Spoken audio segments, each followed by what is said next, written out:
Hey, before we get to the video, I just wanted to remind everybody I've got a Masters of the Universe fan comic. I've got 6 graphic novels that I've created of a fan comic of He-Man and Masters of the Universe. It's a much more adult kind of Conan the Barbarian take on it. There's violence, there's adult situations, but I think I've put together a pretty fun and interesting story. These are volumes 1, 2, and 3, and I have volumes 4, 5, and 6 as well. If you're interested, hit me up. Also, I have a sketchbook, just black and white figure drawings, female figures. You know it's the good stuff. If you're interested in something like this, I've got copies of this as well. Hit me up, and for Christmas, holidays, or just if you like art, or you just want to put money in my pocket because you like me, that would be awesome. Anyway, that's all I've got. On to the video.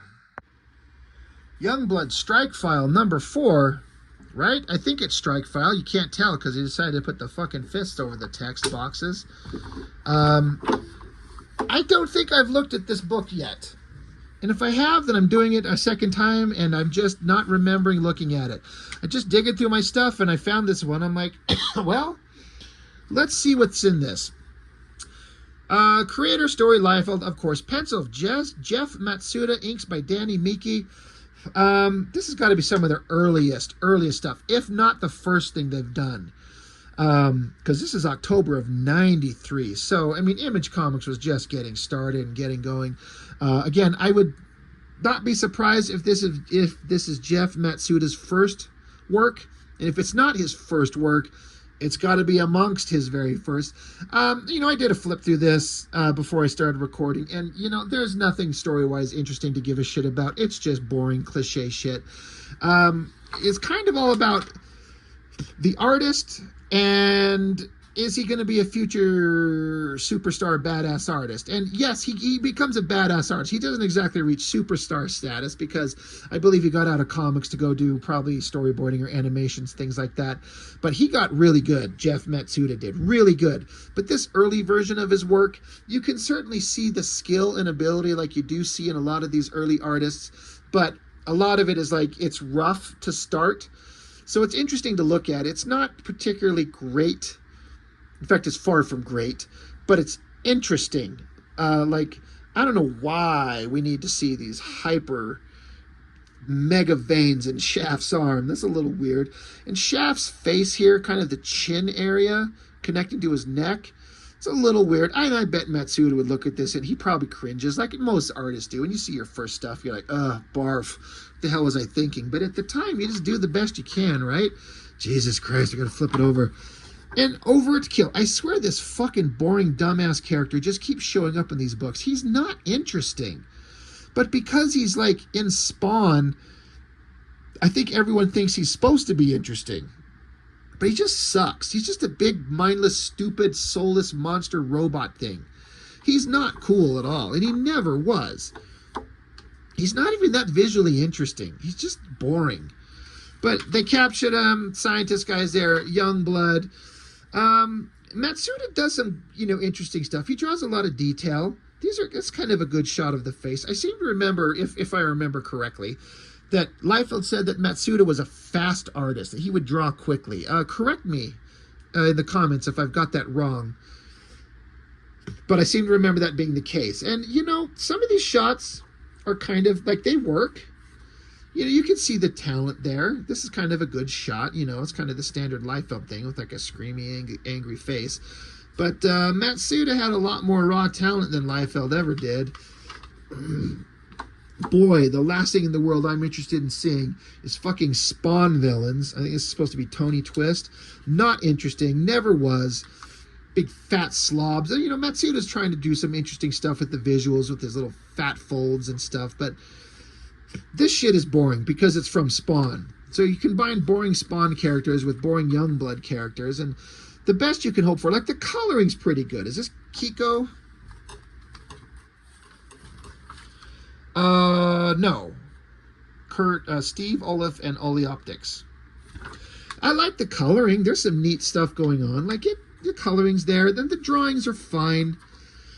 But, as is the case with most of these things, it's just like cliche bad guys doing boring stuff, then stupid overt kill. Like, he gets activated, he wakes up, he breaks free, he explodes out.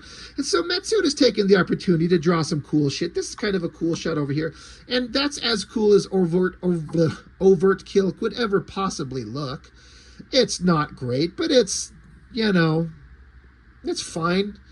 It's pretty good for, you know, as good as it could get for that stupid character. But he's free, so now he's got to go punch things. So now we get back to Badrock. God, just, I mean, he's got gloves on and stupid tennis shoes and a backwards hat and fucking farmer pajamas.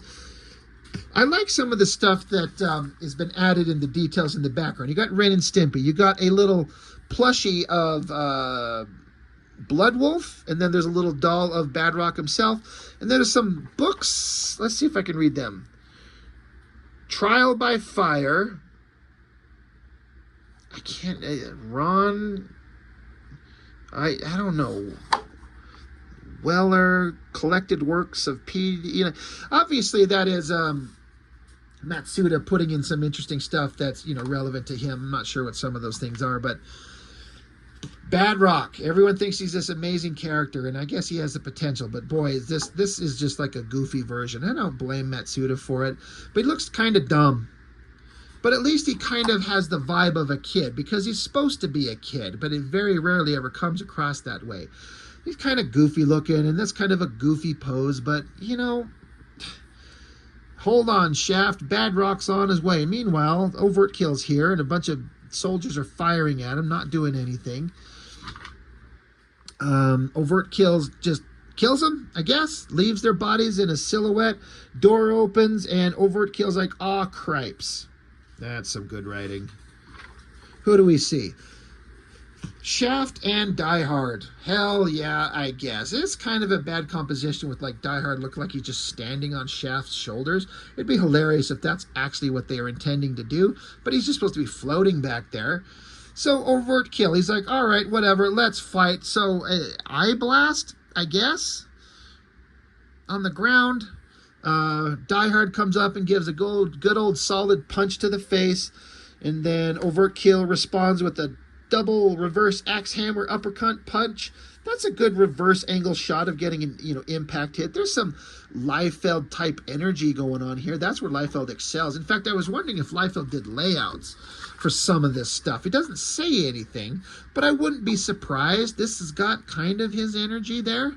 So maybe, you know, good punching. Shaft is using his arrows to fight him. There's smoke and, you know, creating like a fog that he can't see. And then he gets punched again. I guess Badrock showed up, decked him, sent him to the ground. That's kind of a good shot there.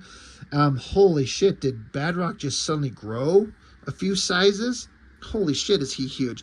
That bottom bowl on his mouth, combined with the hat on his head, combined with fucking overalls. It's just silly. But again, I don't blame the artist. I blame the design of the character. It's hard to make him look awesome. It's kind of okay. I'm still kind of fine with the coloring.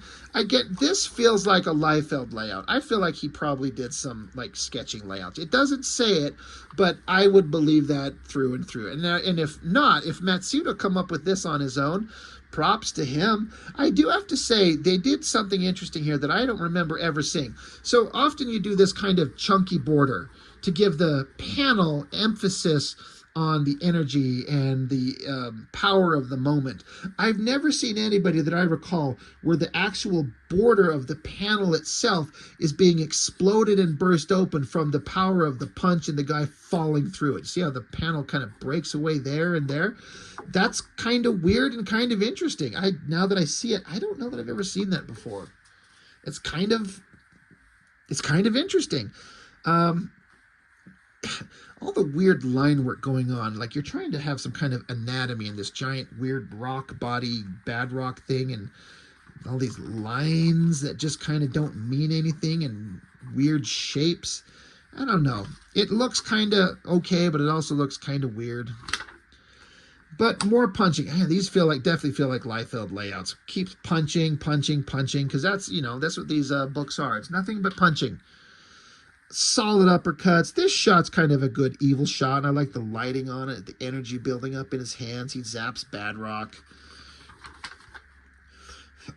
This is a weird shot. I mean, I get what's going on his head, his body, his weird pointy shoulders, stupid, dumbass, designy things, but it looks kind of odd.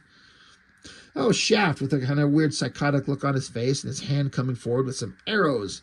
Shoots him at him, and they pierce his body. He's like, what is this, more smoke? Don't make me laugh.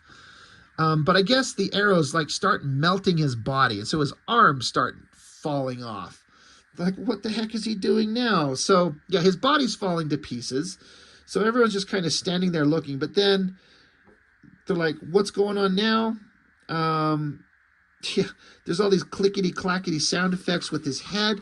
And I feel like this is like the second time we've seen stupid or overt kill have his head separate from his body. And they're like, what? What? And now the head, he says, now if you'll excuse me, I think it's about time I head out. And he goes, ha, ha, ha, ha, ha. This shot of Shaft is weird. It kind of reads like Shaft is doing the ha, ha, ha, like he's laughing at this. Like he made a joke. He's like, it's about time I head out. Get it? Get the joke? But it's connected kind of to the text box there. But this weird shot of Shaft, I think it's just supposed to be a look of shock and surprise, but it looks like he's laughing at the joke. It's really weird. It doesn't work. It's just kind of oddball. But the head rockets away, so Die Hard, you know, he's the one who can fly somehow. Like, what makes Die Hard fly? How can he, like, negate gravity and project himself through the sky at super speeds? He's just a fucking comic book character. It doesn't matter, right? So the head from Overt Kill takes off. Die Hard chases him. That's kind of an interesting shot of the head blasting through the tunnels of this random nondescript tech base that they're in. There's a window that he bursts through, crashes out of it. Oh, well, they're by the Washington Monument. So, all right, so the head takes off. So Die Hard chases after. That's kind of a good shot. I like this head shot going down. That kind of works. This shot of Die Hard right there with the pose, the bent leg and the arms and the speed of it. I like these little glinting little highlights here coming off him. It's kind of a weird designy thing that kind of works. This whole page is pretty solid. But Die Hard's chasing the stupid head. The stupid head apparently has fuel and like engines to project itself faster than Die Hard can fly up into fucking orbit. These are comic books, my friends. They definitely are. He gets up there, but he can't. He gains too much altitude. Die Hard can't survive up there. The head apparently can. So Die Hard goes up, and then he falls back to Earth, crashes on the ground. There he is. He's like, brilliant. He got away. I'll find you next time, motherfucker. And then we get the fat slob bad guy from Spawn. And landing, crashing through the windows on his desk is the head of Overt Kill. He's like, we need to talk. The end. What in the hell? There's some weird shapes going on there. You know, I know these artists were trying to do certain stylistic things that they saw, but what is the reason artistically to put like a heavy dark shadow here and some little notches on it and then crosshatch the lines out? I understand it's supposed to represent like a round shape, and this is the peak of the light source where the light hits it and then the light kind of arcs around it and then the heavy shadow and then it fades out, but it's used in weird places that doesn't make any sense.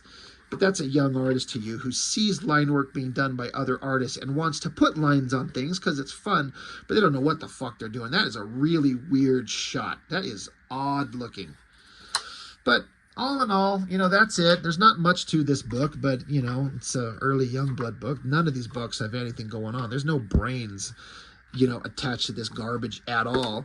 The only thing that's fun is watching Jeff Matsuda and Danny Miki and then the colorist kind of do the best they can. And there are times when they work really well. And there's other times where it kind of falls apart, but everyone's got to grow. And Liefeld gave a lot of artists a lot of chances to grow and become, you know, career artists. And a lot of them did, you know, and Matsuda's got a career and, you know, who's, you know, it's not to say he couldn't have got into his career on his own, but this is where he got this opportunity to start. So credit to Liefeld. You know, say what you want. He gave a lot of artists a lot of opportunities. Even though this is mindless garbage, there's nothing substantial there. It's just, you know, punch, fight, punch, fight, punch, fight. That's all it is. But, you know, some people are into that. So Youngblood, I guess, Strikefile. I don't know. issue 4. That's all I've got on this one. Thanks for joining me. I really appreciate it. See you next time.